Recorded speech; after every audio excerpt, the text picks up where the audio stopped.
Bonuses are canceled, that's what he said, right there in the middle of the damn standing ovation.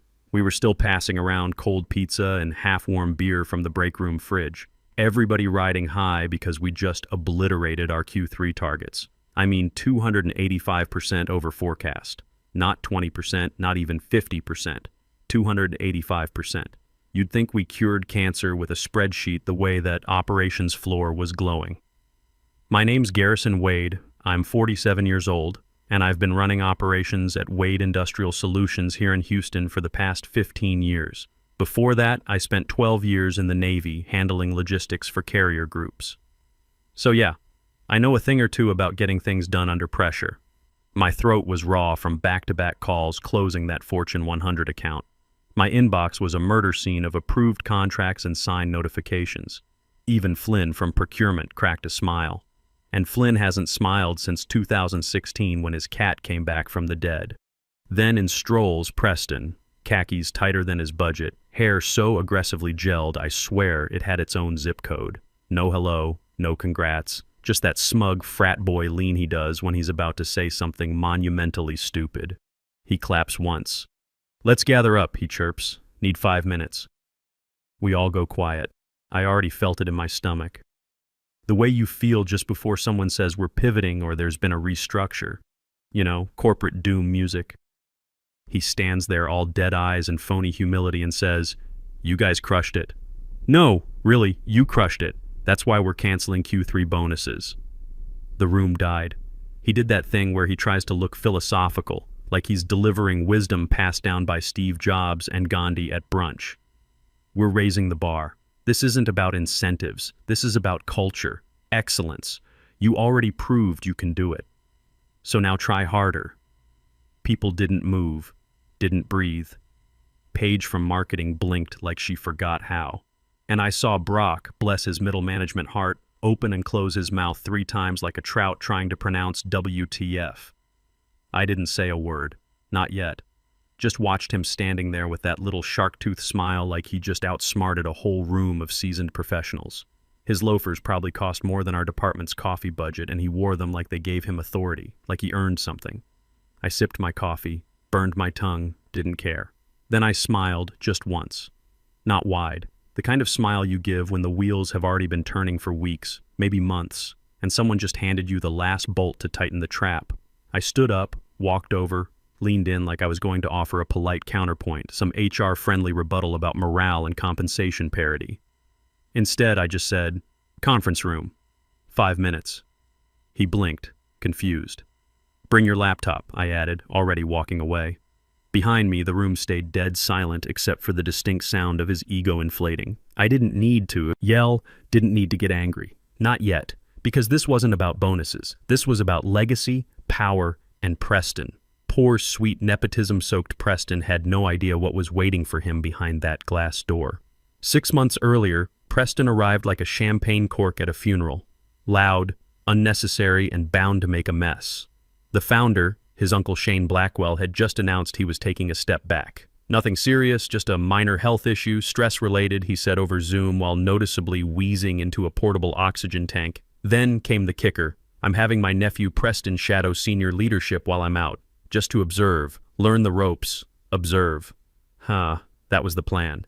But Preston walked in Monday morning like he'd bought the building, fresh off his Harvard MBA, which he name-dropped roughly every 6 minutes, usually while misquoting Sun Tzu or referencing case studies involving combat startups and blockchain-enhanced farm tools. His first words to me, "So you're the one still using Excel? Cute." That week, my calendar exploded with meeting requests. Half of them titled things like Reimagining Pipeline Synergy and Innovation Jam. He sent me a Slack message asking if I'd align my narrative with the quarterly vibe. I thought it was a prank. I responded with a screenshot of our actual performance dashboard. He replied with a thumbs up and the fire emoji. 3 days later, Brooke, my right hand in ops for 8 years, was transitioned to consulting. 2 days after that, Cody from data was reallocated for talent optimization. By Friday, I was the only person left from the original core team who didn't speak in pitch deck riddles or wear Allbirds with dress pants. He started reshuffling departments like it was a dorm room draft, Brought in his fraternity brother Trent as head of talent culture, a man whose only known skill was producing a podcast about bro philosophy called Grindology. That was followed by a parade of LinkedIn influencers in training, brand managers with ring lights in their cubicles, strategy interns who said, "Let's table that," instead of answering questions. One guy named Lance who openly referred to himself as a thought architect. I tried. God help me, I tried. Smiled through the buzzwords, rewrote reports in language that didn't give me hives, took notes during his mindshare briefings, even when they involved drawing emojis on whiteboards.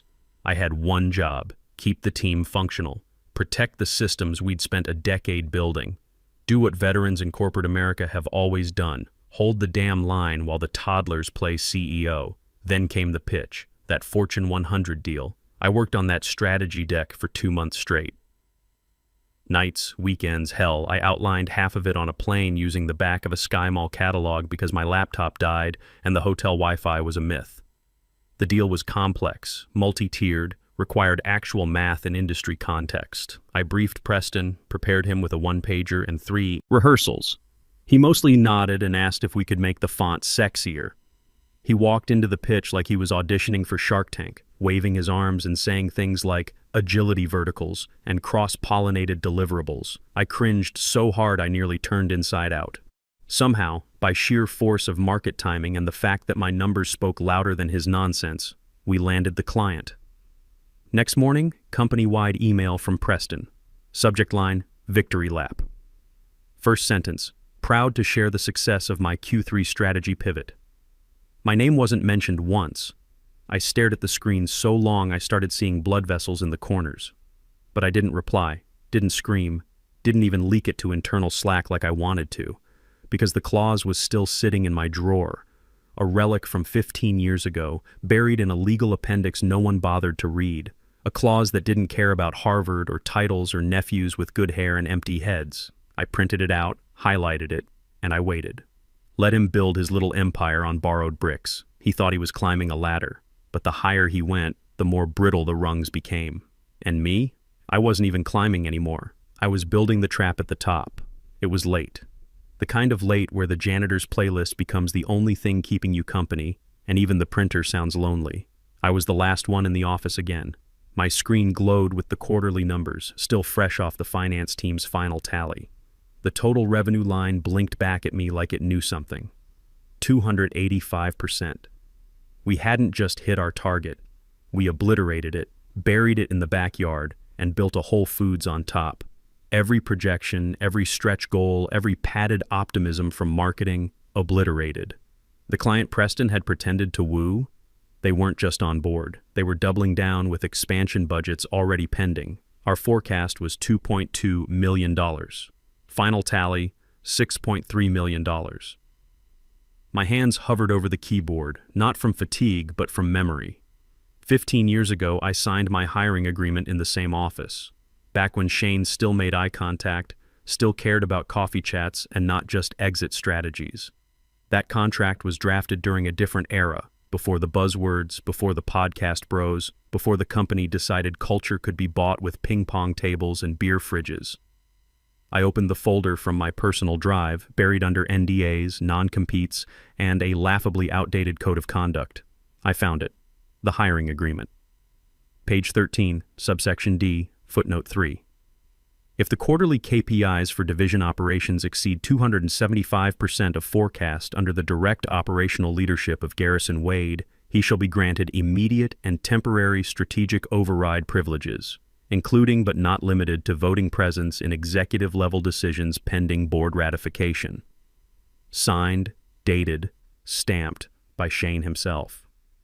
I leaned back and stared at it. The clause was written back when no one thought we'd ever hit those numbers. It was a carrot, something to dangle and forget, meant to look generous without risk. Legal fluff for a Navy vet they never expected to outpace the models. And now, 285%. I printed the page on premium stock paper. Something about the weight made it feel ceremonial. Highlighted the clause in a thick line of neon yellow. Then again, just for the hell of it, placed it neatly in a folder with the Q3 performance report clipped behind it. I set the folder at the edge of my desk, perfectly aligned like a weapon waiting in its sheath. Next morning, I made 3 calls. Not loud ones, not dramatic. First, to internal legal, just to reconfirm clause validity. I spoke with Cassidy, the last person in that department who hadn't jumped ship under Preston's reign. Her voice dropped to a whisper when I read the clause aloud. "That's still in force?" she asked. "Yep," I said. "And the KPIs?" 285.4%. There was a pause, then a low whistle. "Well," she said, "you're going to need a bigger chair." Second call was to nobody. I just sat there. Let the silence sink its claws in, because this wasn't about rushing. This was about timing. Navy taught me that much. You don't fire until you see the whites of their eyes. If I moved too fast, it would look petty, vindictive. But if I let Preston climb just a little higher, let him plan just one more humiliating town hall or butcher one more policy with his startup energy, then the fall would sting more. Not because I hated him, but because I needed the company to remember who built the damn ladder in the first place. The Monday after bonus day felt like the air had been sucked out of the building and replaced with carbonated dread. No more laughter in the break room, no passive-aggressive ping-pong matches, just silent keyboards and the occasional cough, like everyone had collectively swallowed their pride in a mouthful of glass. That morning, I asked Donovan from IT if he wanted to grab coffee before the weekly sync. He said sure, but glanced over his shoulder like I'd asked him to help rob a bank. We went to the cafe across the street, neutral turf. I ordered as usual. For him, black, 2 sugars. He thanked me but didn't take off his coat. "So," I said, watching him fidget with the sleeve, "how are you feeling about last week?" He shrugged. "I mean, sucks. We worked our asses off. But, you know, new leadership, new standards, right?" That wasn't Donovan talking. That was fear. Conditioned corporate fear. The kind that seeps in when you realize doing good work no longer protects you. "Just remember," I said, sipping my latte, "when someone hands you a knife and tells you to cut costs, check which end you're holding." Donovan didn't respond, but he didn't defend Preston either. That told me enough. I did 5 more coffees that week. Paige from marketing was furious. She'd already bought a plane ticket home for the holidays expecting her bonus. She was the only one who flat out said it. If that smug little jackass says, "Let's pivot one more time," I'm going to pivot him into the window. But others were more cautious. Some just blinked a lot. One even said, "Well, at least Preston's trying new things." New things. Like disemboweling morale with a butter knife, right? Then late Wednesday, a Slack message popped up on my screen from Whitney. No message, just a file. Screenshot. Private channel. Channel name. Nepo Squad. Thread title. Old guard equals dead weight. In it, Preston was waxing poetic about his vision. He said he was gutting legacy friction and disrupting senior bottlenecks. Then, casually, "The bonus freeze is a necessary shock to the system. If they leave, they weren't meant to stay. If they leave. If we leave." I didn't even feel angry at first. Just hollow. Like watching someone bulldoze a house they've never lived in, then act surprised when the roof collapses on them. Preston wasn't trying to lead. He was trying to erase. He wanted to turn the company into a mirror, one that only reflected his ideas, his language, his friends, his damn haircut. And for a second, I hesitated. I'm not proud of it, but I'd spent 15 years here. This place wasn't just a job. It was the structure around which I'd built my life, my routines, my confidence, my identity.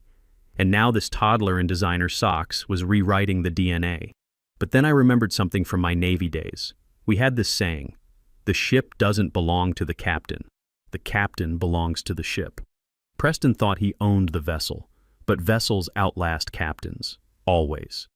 I stared at the folder on my desk, the one with the clause. Then I opened my laptop and started digging. If Preston wanted to play with consultants and contractors, I'd give him an audit he'd never forget. First invoice that made my eyelid twitch, $47,000 for Strategic Inspiration Sessions X3 submitted by Lance Anderson Solutions.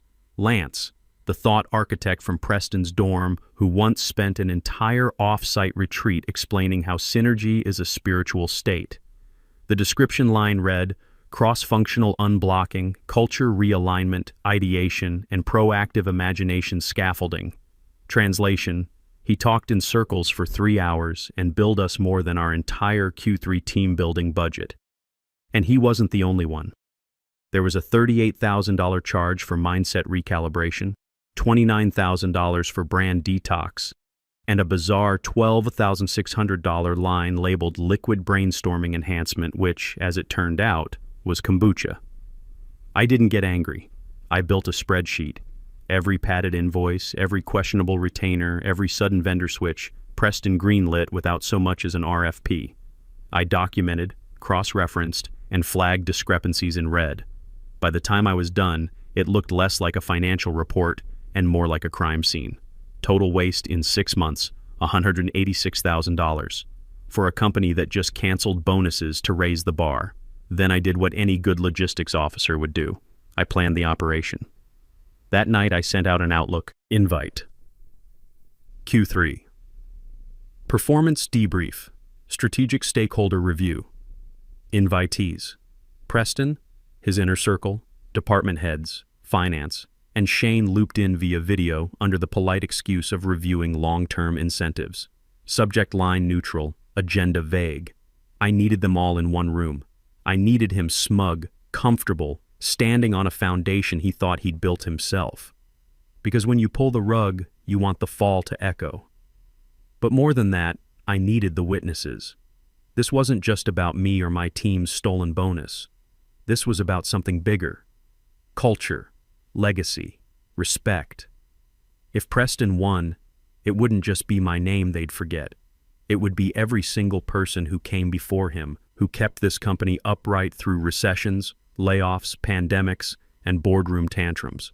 So I prepped. I reviewed every chart, every KPI, practiced my slides like they were testimony in front of a jury. And when I clicked send on that calendar invite, I didn't smile. I just breathed. Because the meeting wasn't a debrief, it was a reckoning. Preston swaggered into the glass conference room 5 minutes late, like punctuality was beneath him. Aviator sunglasses still tucked into the front of his collar. Smile too wide, too polished. That manufactured kind of confidence you only get when you've never had to bleed for a win. Garrison? He nodded, slipping into the seat across from mine like we were on a first date, and he already knew I'd say yes. Let's keep it tight, yeah? Busy day. Other department heads trickled in, Paige looking exhausted but alert. Brock from finance clutching his tablet like a lifeline. Whitney with that silent, fire-eyed look that said, I saw the Slack thread and I haven't forgotten. And in the center of the table, the screen blank, waiting. Shane joined via video call, his face small in the corner tile, still frail, still recovering, but with a jawline that only tensed when he was expecting fallout. He looked tired, but he was watching. Preston leaned back, arms folded. All right, let's talk numbers. Hit me. I didn't respond right away, just clicked the remote. Slide 1, revenue trends, Q1 through Q3. Clear trajectory, clean lines, explosive growth in the last 90 days. Click. Slide 2, client acquisition by quarter. I highlighted the Fortune 100 account, estimated expansion value for Q4, 4.7 million. Click. Slide 3, retention rates, employee engagement, pipeline velocity, conversion improvement. Each slide slower than the last. I didn't race through it, I let it breathe, like a performance. A quiet dismantling. Preston started fidgeting by slide 4. He didn't like being sidelined, especially not in a room full of people he expected to worship him. I mean, look, he finally said, cutting in with a laugh that didn't quite stick the landing. No one's denying the numbers, and I love the enthusiasm, seriously. But let's not pretend this isn't the result of strategic repositioning from leadership. His little circle of yes-men chuckled, nervously, but they didn't echo him. Not this time, because facts are funny that way. Once they're in the room, they tend to suck the air out of opinions. Click. Slide 5, a table with forecast versus actuals. Projected goal, $2.2 million. Final, $6.3 million. Bottom cell lit up in bold red font, 285.4% over target. Preston's jaw twitched. I could see the calculation happening behind his eyes. The realization that maybe, just maybe, he wasn't as smart as his MBA told him he was. I looked at him then. Really looked at him. The polish was still there, but the sheen had cracks now. His voice was ready with another quip, but his eyes darted to Shane's tile, still silent, still watching. I'm walking us through this, I said calmly, because context matters, strategy matters, and credit definitely matters. Click. Final slide. White background, black text, no graphs, no color, just the scanned copy of my hiring agreement, highlighted in neon yellow. The clause. If the quarterly KPIs for division operations exceed 275% of forecast under the direct operational leadership of Garrison Wade, he shall be granted immediate and temporary strategic override privileges. I didn't raise my voice, didn't flinch. The threshold was 275%, I said. We hit 285.4%. Clause is activated. The strategic override is now in effect. Shane's original signature is at the bottom of the page. Dated, validated, unexpired. Silence. Preston stared at the screen like he couldn't read. One of his guys, Trent the podcasting idiot, leaned over to whisper something, but Preston waved him off. Paige smirked. Brock looked like he just witnessed a car crash and wasn't sure whether to cheer or take notes. Shane cleared his throat. Preston, he said, voice calm, thin, but hard in a way that carried weight. Son, turn off your screen now. Preston blinked. What? Turn it off. But he didn't. He couldn't. Because the clause wasn't just a footnote. It was a knife. Legal, surgical, perfectly timed. And I had just buried it in the heart of his credibility in front of every executive he had left. I didn't move, didn't gloat. Because I wasn't done yet. Before we proceed, I said, opening the financial folder, I think everyone should see where our budget actually went during Preston's leadership transition. Click. New slide. Consultant expenditure analysis, 6-month period. The room got quieter, if that was possible. $47,000 for strategic inspiration sessions, $38,000 for mindset recalibration, $29,000 for brand detox, $12,600 for liquid brainstorming enhancement, which, by the way, was kombucha. Total unauthorized consultant spending, $186,000. I let that sink in. That's more than our entire annual training budget, spent in 6 months. On vendors who had one thing in common. They were all Preston's fraternity brothers or podcast guests. Shane's face didn't change, but I saw his knuckles tighten. Preston looked like someone had just told him Santa Claus was a tax write-off. The clause is clear, I continued. Strategic override includes personnel and budget authority. Effective immediately, all consultant contracts are under review. All hiring freezes are lifted for core operations positions, and Q3 bonuses will be distributed as originally planned. Preston finally found his voice. You can't just... Actually, I can. I slid a copy of the legal review across the table. Cassidy from legal confirmed it this morning. The clause supersedes standard hierarchy during the override period. Shane leaned forward on the video call. Preston, you need to leave the meeting now. Uncle Shane, this is... now. The door closed behind Preston with the softest click I've ever heard, but it felt louder than any tantrum he could have thrown. He hadn't even been escorted by security, just 2 internal HR reps and a freshly printed packet labeled Transition Review. Nobody said a word for a long time. It wasn't a celebration. There were no high fives, no slow claps, just the low hum of fluorescent lights and the lingering smell of burnt coffee from Preston's untouched mug. Then Paige cleared her throat. So what now? Eyes turned to me. I didn't reach for the head seat, didn't slide over Preston's abandoned laptop or grab the floor like I was staging a coup. I just leaned forward, folded my hands on the table and said, we focus on Q4. No drama, no distractions, just results. Shane hadn't hung up yet. He was still watching, listening. Garrison, he said, the board's prepared to offer you interim executive authority, operational lead until we finalize direction. Thank you, I said, but I don't need the title. I just need room to fix what got broken. The rest happened methodically, like a good supply chain operation. Brooke and Cody were back by the end of the week. The consultant contracts were terminated within 10 days, some with cause, which meant no severance. The team started smiling again during meetings. Preston? He tried to fight it at first, hired his own lawyer, threatened to sue for wrongful termination. But when the board saw the financial audit and compared it to our Q3 performance, they offered him a generous severance package in exchange for a very comprehensive NDA. 3 months later, I got a call from a merger prospect, Hartwell Industries, based out of Dallas. They'd been watching our turnaround. We're interested in acquisition, their CEO said. But we have one condition. We want Garrison Wade's team running the Combined Operations Division. By spring, the deal was done. Not as a buyout, but as a true merger. I became VP of Operations for the combined entity. Shane stayed on as Chairman Emeritus. And Preston? Last I heard, he was in Austin running a cryptocurrency startup focused on disrupting the disruption economy. His LinkedIn still lists him as Chief Visionary Officer at something called Synergy Blockchain Solutions. I'm sure he's doing great. Me? I'm exactly where I belong. Running the show, protecting my people, and making sure the next guy who thinks experience doesn't matter learns otherwise. The funny thing is, I still have that old contract in my desk drawer, not as a weapon anymore. As a reminder, because sometimes the most powerful thing you can do isn't make noise. It's know exactly when to speak up, exactly what to say, and exactly who needs to hear it. Some battles you win with volume, others you win with patience. And if you're really good, really lucky, you win with both. And the knowledge that 15 years of showing up, doing the work, and taking care of your team can beat all the Harvard MBAs and startup energy in the world. The ship belongs to the crew, always has. The smart captains just figure that out before they get thrown overboard.